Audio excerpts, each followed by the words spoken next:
आर्थिक समीक्षा में उल्लिखित लाइफ का पूर्ण रूप क्या है? तो लाइफ का पूर्ण रूप क्या है लाइफ स्टाइल फॉर एनवायरनमेंट, पर्यावरण के लिए जीवन शैली। आर्थिक समीक्षा के अनुसार आरबीआई ने पूरे वर्ष पॉलिसी रिपो दर में कितने आधार अंकों की वृद्धि की है? देखी है 225। वित्तीय वर्ष 22-23 के लिए मूलभूत कीमतों पर सकल मूल्य वृद्धि पर विचार करें। एक तरफ है क्षेत्र, एक तरफ है वृद्धि। तो कृषि क्षेत्र में वृद्धि हुई 3.5, कृषि क्षेत्र में वृद्धि हुई 3.5, सही है।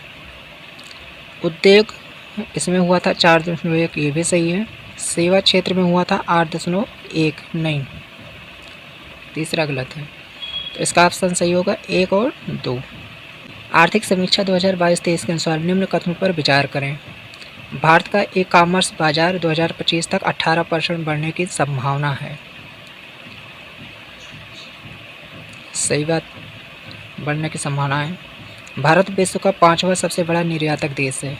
5वां नहीं है भाई, तो इसका होगा केवल पहला। आर्थिक समीक्षा 2022-23 के अनुसार राष्ट्रीय हरित हाइड्रोजन मिशन से भारत किस वर्ष तक ऊर्जा के मामले में आत्मनिर्भर हो जाएगा? तो कब तक हो जाएगा? 2047 तक। आर्थिक समीक्षा में उल्लिखित शब्द जैम का पूर्ण रूप क्या है? इसका पूर्ण रूप है जन धन आधार मोबाइल। आर्थिक समीक्षा में वर्णित मुद्रास्फीति दर पर विचार करें। अप्रैल से दिसंबर 2022 के दौरान उपभोक्ता मूल्य सूचकांक पर आधारित मुद्रास्फीति 6.4% है, गलत है।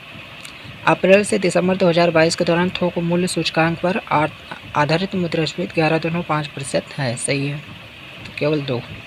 नवंबर 2022 तक भारत में कुल टेलीफोन उपभोक्ताओं की संख्या कितनी थी? नवंबर 2022 में पूछ रहा है, तो ये कितनी थी? 117 करोड़। वित्तीय वर्ष 22-23 में औद्योगिक क्षेत्र का सकल मूल्यवर्धन जीवीए कितना प्रतिशत बढ़ा? तो कितना प्रतिशत बढ़ा? ये 3.7%।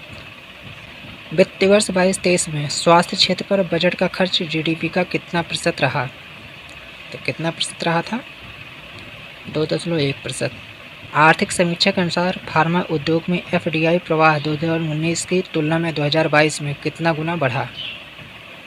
तो कितना गुना बढ़ा? 4 गुना। मेक इन इंडिया 2.0 में कुल 27 क्षेत्रों पर ध्यान केंद्रित किया जा रहा है। साथ साथ इसके लिए कितने उप क्षेत्रों के विकास को भी बढ़ावा दिया जाएगा? तो कितने उप क्षेत्रों के विकास को बढ़ावा दिया जाएगा? ये दिया जाएगा 24। आर्थिक समीक्षा के अनुसार जुलाई 2021 में कौन सा नया मंत्रालय सहकार से समृद्ध विजन को साकार करने के लिए लाई गई है? ये कौन सा है? सहकारिता मंत्रालय। आर्थिक समीक्षा के अनुसार वित्तीय वर्ष 22-23 में औसत जीएसटी संग्रह कितना करोड़ था? ये कितना करोड़ था? 1.49 करोड़। आर्थिक समीक्षा के अनुसार 2015 से 21 के दौरान ग्रामीण इंटरनेट उपभोक्ताओं की संख्या में कितने प्रतिशत की वृद्धि दर्ज की गई? तो कितने की गई है? 200%। नमस्कार दोस्तों, स्वागत है आपके अपने YouTube channel Satyendra Tiwari official में। दोस्तों, एडिट एरिया का जो करंट अफेयर्स है अप्रैल 2022 से 1 अप्रैल 2023 तक, उसका प्रैक्टिस सेट, जो कि ये सेकंड प्रैक्टिस सेट है, प्रैक्टिस सेट नंबर 1 मैं ऑलरेडी करवा चुका हूँ। उसका लिंक मैं आपको डिस्क्रिप्शन बॉक्स में दे दूँगा, आप जाकर वहाँ से देख लीजिएगा। और ये वीडियो आप ज़्यादा से ज़्यादा अपने दोस्तों में, अपने फ्रेंड ग्रुप में आप शेयर कीजिए, जिससे उनको भी फ़ायदा हो।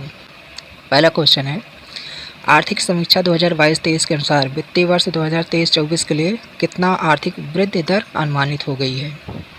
अनुमानित की गई है, तो कितना की गई है? 6.0 से 6.8%, ऑप्शन सी। आर्थिक समीक्षा 2022-23 को संसद में कब प्रस्तुत किया गया था? तो यह प्रस्तुत किया गया था कब?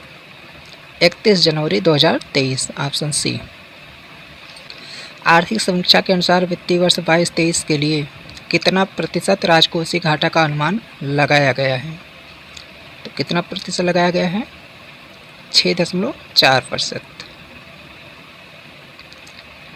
आर्थिक समीक्षा के आधार पर भारत क्रय शक्ति क्षमता पीपीपी के अनुसार दुनिया की सबसे बड़ी अर्थव्यवस्था है। तो कौन सी है? तीसरी।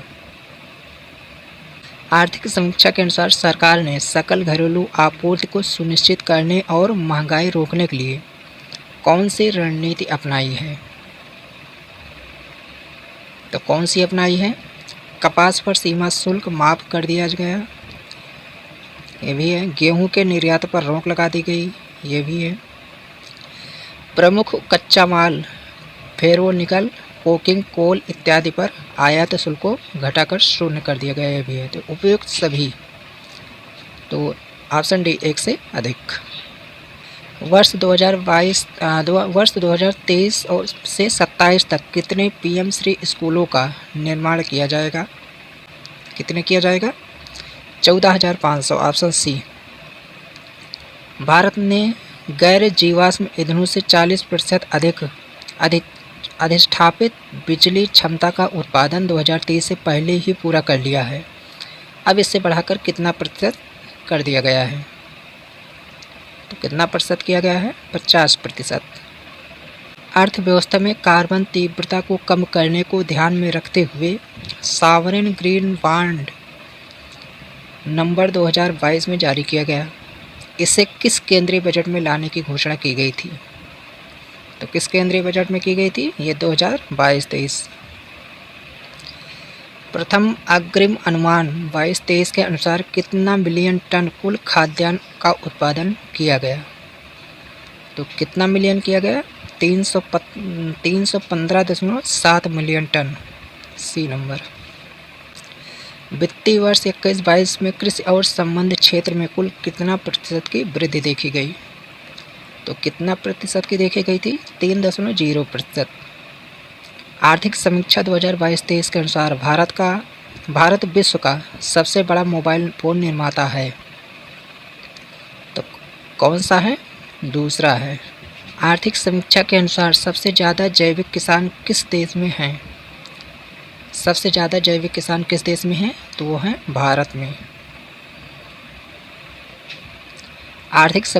आर्थिक सर्वेक्षण के अनुसार भारत में वन और वृक्षों के आवरण का कार्बन स्टॉक सबसे अधिक किस राज्य में है? तो किस राज्य में है? अरुणाचल प्रदेश। आर्थिक समीक्षा के अनुसार दिसंबर 2022 के अंत तक भारत के पास बिलियन अमेरिकी डॉलर विदेशी मुद्रा भंडार था। तो कितने बिलियन था? ये था 562.7 बिलियन डॉलर। आर्थिक समीक्षा के अनुसार भारत दुनिया का सबसे बड़ा विदेशी मुद्रा भंडार धारक देश है। तो कौन सा नंबर है इसका? छठा नंबर है। वित्तीय वर्ष 21-22 के दौरान देश में कितना विद्युत का उत्पादन हुआ? तो कितना विद्युत का उत्पादन हुआ था? 17.2 लाख, ऑप्शन ए, गीगावाट। कुल विद्युत उत्पादन में द्वितीय सबसे बड़ा हिस्सा अक्षय ऊर्जा का है। आर्थिक समीक्षा के अनुसार यह कितना प्रतिशत है? तो कितना प्रतिशत है? 27.5।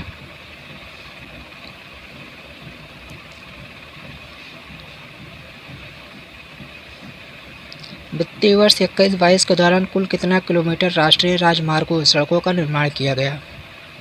तो कितना किया गया है? 10,457, option number B.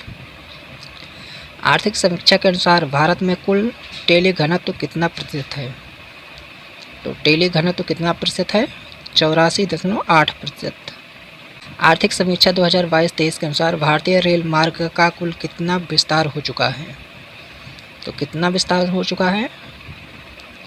68,031 kilometre, option C.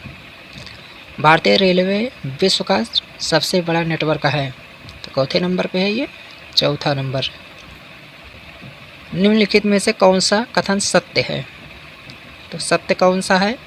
Vaccine निर्माण में भारत प्रथम स्थान पर था, सही है। कच्चा इस्पात उत्पादन में भारत दूसरे स्थान पर है, ये भी सही है। ऑटोमोबाइल क्षेत्र में भारत का तीसरा स्थान है, ये भी सही है। इनमें से सभी, तो सभी सही है। विश्व बैंक के अनुसार वर्ष 2022 में विश्व में शीर्ष धन प्रेषण प्राप्तकर्ता देश कौन सा है? तो कौन सा है? भारत। आर्थिक समीक्षा के अनुसार अप्रैल से सितंबर 2022 तक भारत में एफडीआई टॉप 3 निवेश करने वाले देश कौन से हैं? तो कौन से हैं? Singapore, Mauritius, UAE.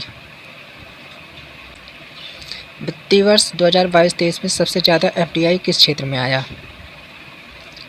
तो सबसे ज़्यादा एफडीआई किस क्षेत्र में आया था? यह आया था कंप्यूटर और सॉफ्टवेयर, कंप्यूटर, सॉफ्टवेयर और हार्डवेयर, ऑप्शन ए। आर्थिक समीक्षा के अनुसार वित्तीय वर्ष 22-23 में कितना प्रतिशत जीडीपी में वृद्धि का अनुमान लगाया गया है? तो कितना प्रतिशत लगाया गया है?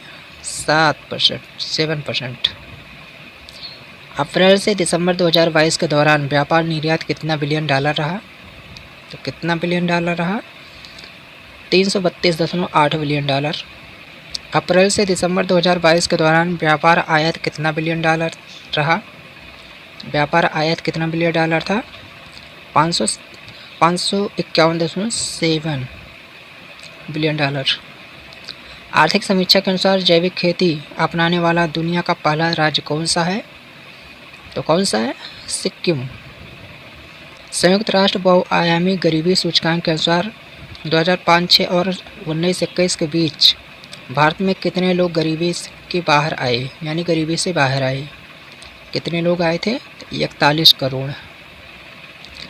वित्त मंत्रालय के वर्तमान में मुख्य आर्थिक सलाहकार कौन है, जिनके देखरेख में आर्थिक समीक्षा तैयार हुआ? तो कौन है? बी आनंद नागेश्वरन। आर्थिक समीक्षा 22-23 में वर्णित वर्ल्ड इकोनॉमिक आउटलुक रिपोर्ट किसके द्वारा जारी किया गया है? तो कौन इसको जारी करता है? IMF। आर्थिक समीक्षा में विभिन्न देशों का नेट जीरो उत्सर्जन का लक्ष्य वर्णित है, जिसमें अमेरिका और ब्रिटेन का लक्ष्य क्या है? इसमें अमेरिका और ब्रिटेन का लक्ष्य क्या है? उनका लक्ष्य कितना है? 2050।